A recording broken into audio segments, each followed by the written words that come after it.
Good evening and thank you for joining us. The number of COVID-19 cases across Ontario surged to more than 400 today. Here locally, increased demand for testing is causing long wait times. The regional hospital and Superior North EMS conducted about 2,500 tests last week, and some people have been told they may have to wait up to 5 days to come in for a nasal swab. Avery McRae reports. Across the province, the demand for COVID-19 tests has ramped up, which includes the Thunder Bay district. The regional hospital is receiving around 300 calls a day from residents looking for a nasal swab test. Clinical coordinator for the COVID-19 Assessment Center, Jackie Parks, isn't surprised by the increased demand. Because things are opening up and everybody's requiring that a test needs to be done if you have any symptoms of COVID-19. And as we all know, the symptoms are very, very wide, anywhere from a runny nose to a cough, shortness of breath. The assessment center is performing around 140 tests per day, and nearly 300 on the day drive-through tests are held. Some residents have claimed they've waited close to a week for a test, which all depends on the level of patient priority. People that have been in contact with somebody who actually has COVID and somebody who has moderate to severe symptoms. And we have appointments for that type of people same day or the next day. People who are asymptomatic, meaning they have no symptoms at all. For instance, people that are going to visit family in long-term care, it's usually about 4 to 5 days to actually get a test. COVID tests are still being done out of the mobile assessment center.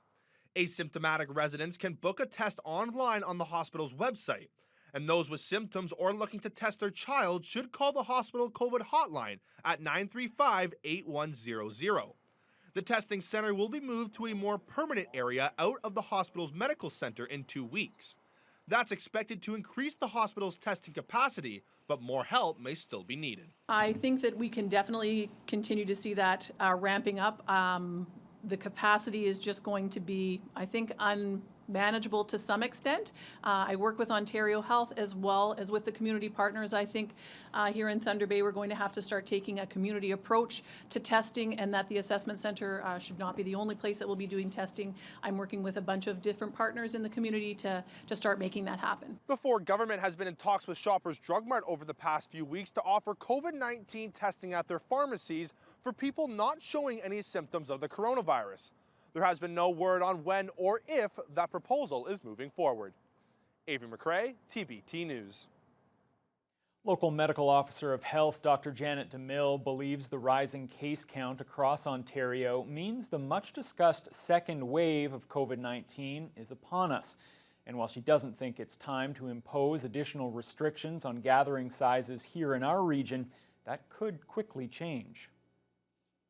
A day after the Ford government implemented new restrictions on gathering sizes in Ontario's COVID-19 hotspots, Thunder Bay's Medical Officer of Health, Dr. Janet DeMille, doesn't think those measures are needed here, at least not yet. As of today, I don't think we need to change our gathering sizes. But that could change, not just if our numbers rise, but if numbers begin to go up in similarly sized cities across the province. If we start seeing some of the same things, even in other communities in Ontario outside of those big ticket ones, that's when we know we're maybe a little bit more vulnerable. And social gatherings are her biggest worry.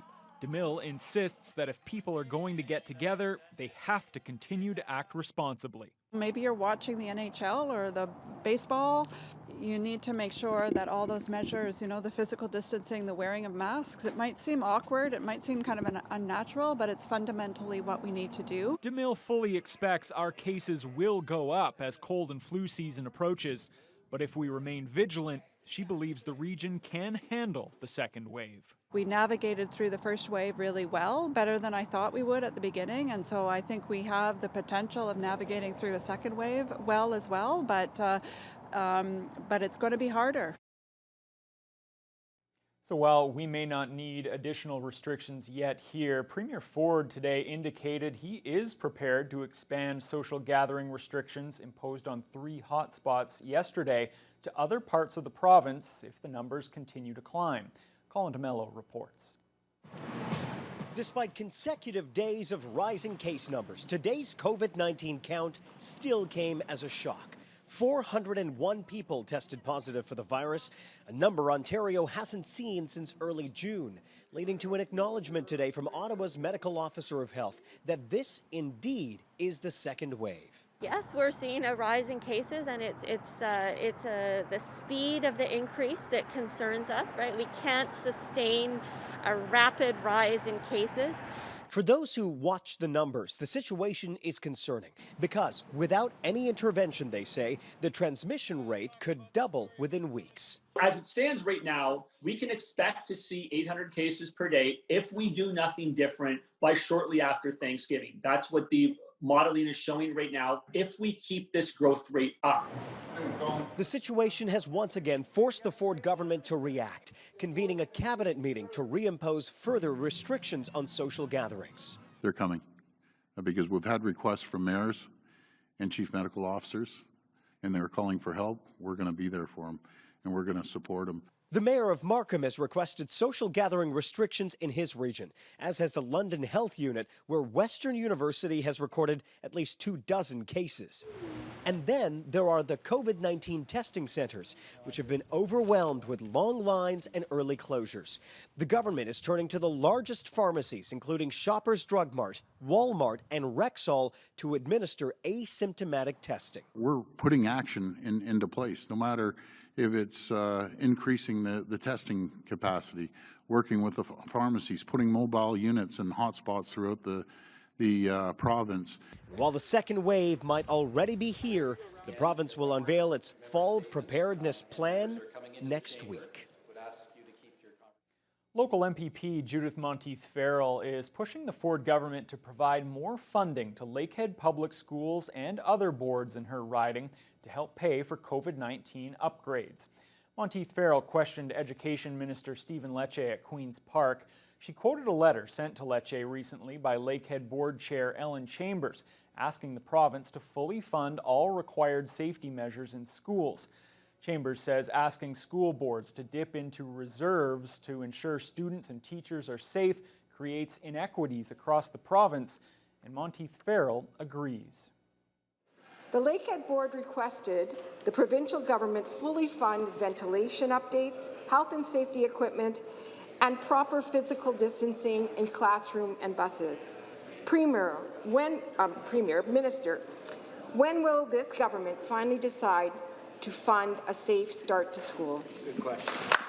We've invested in internet expansion because we realize in remote and northern parts of the province that they continue to have a gap. Working with the Minister of Infrastructure to ensure that more communities, more schools are connected to the internet, which will be very important for remote learning and for all learning in the province of Ontario. We provide an additional $51,000 to buy over 103 more devices, an additional $400,000 specifically for remote learning for that school board to enhance their capacity to reach as many students as possible as we get through this challenge, Speaker. The Regional Coroner's Office has announced dates for an inquest into the death of a man who was in custody at the Thunder Bay District Jail. 42-year-old Timothy Elliott died in September of 2015. The 5-day inquest will begin on September 28th. The jury will hear from 8 witnesses on the circumstances surrounding Elliott's death. Due to COVID-19, the public won't be allowed to attend in person, but the proceedings will be live streamed on YouTube. A 29-year-old Thunder Bay man is facing aggravated assault charges following a violent attack last night. It happened in the area around Bethune and Mackenzie Streets just after 10 o'clock. When officers arrived on scene, the victim was being treated for a stab wound by paramedics. The injuries are not believed to be life-threatening. The suspect was traced to a nearby home and taken into custody. While on scene, police also discovered a prohibited firearm in the residence that led to the arrest of a 52-year-old city man as well. He's been charged with several weapons offenses. The Wabaseemoong First Nation and the federal government signed a groundbreaking agreement today. $19.5 million has been committed to assess, design, and build a new mercury treatment center for the community located about an hour north of Kenora. Minister of Indigenous Services Mark Miller, with Chief Waylon Scott and his council, participated in the virtual signing this afternoon. I'm pleased to sign the Comprehensive Response to Mercury and Human Health in Wabaseemoong Independent Nations. By signing this agreement, We're building a strong foundation that will foster innovative ways to improve the health and well-being of your people. The community health assessment, which is currently underway and very important to this agreement, will identify the specific health needs of community members, including infrastructure in the form of the Mercury Wellness Center. For myself, and I'm pretty sure I can speak for council when I say that this is a huge accomplishment, something that we'll take great pride in. We've definitely have taken a leap forward for our community when we get this going. It's for myself again. I don't see this as a step forward for our community. I see this as a leap forward for our community. The center is expected to take 12 to 14 months to build, but there's no set date for when construction will begin. A piece of Marathon's history is set to be scrapped in the coming weeks, bringing a 2-year saga to a close. The Peninsula is a 77-year-old tugboat that was purchased and transported from Thunder Bay to its original home in Marathon in 2018. But it was left sitting on the beach as multiple attempts were made to move the vessel to serve as a museum exhibit. Those attempts failed, and the town took the Marathon Historical Society to court over the tug. A settlement was recently reached that will see it dismantled over the next month. Officials with the Historical Society have declined to comment. Mayor Rick Dumas says while he appreciates the effort made by those associated with the project, the peninsula poses a liability where it currently sits.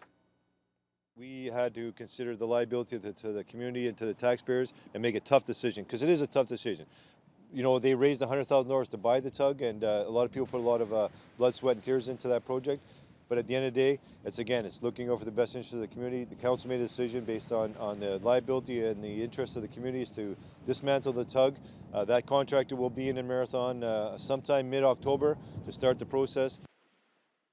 Priestley Construction has been awarded the contract for $35,000 with added fees expected due to hazardous material inside the tug that needs to be pumped out. The Marathon boat launch area will be periodically closed to the public during the demolition. Some positive news for the city of Kenora. The idled Kenora Forest Products Mill reportedly has a new owner. The sawmill was idled last September, putting more than 100 people out of a job. The owner at the time, Prendeville Industries, cited a downturn in the market as the reason. 3 months later, the company declared bankruptcy, claiming it owed millions of dollars to various agencies. Now, the Canadian Press is reporting the mill and related assets have been purchased by Ithaca Capital Limited for $11.5 million. The mill is said to be renamed Green First Forest Products Incorporated. The new owners say it can produce up to 100 million board feet per year with 2 shifts, and they believe the mill can be optimized to double that amount. Well, very few of us are ready to shift our thoughts to the upcoming winter, but the Northwestern Ontario Snowmobile Trails Association has begun preparing for the upcoming sledding season. Trail permits went on sale at the beginning of September at a discounted price. The association operates more than 3,000 kilometers of trails across the region. Permits are $190 in September and October, but will rise to more than $200 come November. Association President Adrian Tessier says he's confident that snowmobiling can happen safely during the pandemic, but if there's another province-wide shutdown that impacts the trail season, the group will apply discounts to next year's permits for this year's early bird buyers. Tessier says he's expecting a lot of riders this winter. We're preparing for having a little bit higher ridership this year. We're talking to vendors at various locations and seeing if they're going to be ready for more snowmobilers than typical, which will be, you know, we need some destinations, and I think we're going to see a lot of day trips or maybe 1 or 2 overnight trips within our region. Tessier expects riders to adhere to all public health guidelines, no matter where they're traveling in the region. Clean them up, get them groomed, and we'll be ready to go. It is getting colder, Fiona. Lows in the negatives. That's always a sign summer is coming to an end, I guess. Well, yes, but the nice thing is it's never a smooth ride. We have our ups, we have our downs. Last night, definitely one of the downs, -2 here in the city of Thunder Bay. That was definitely a chilly start to the day, but we added a couple of degrees to our daytime high today.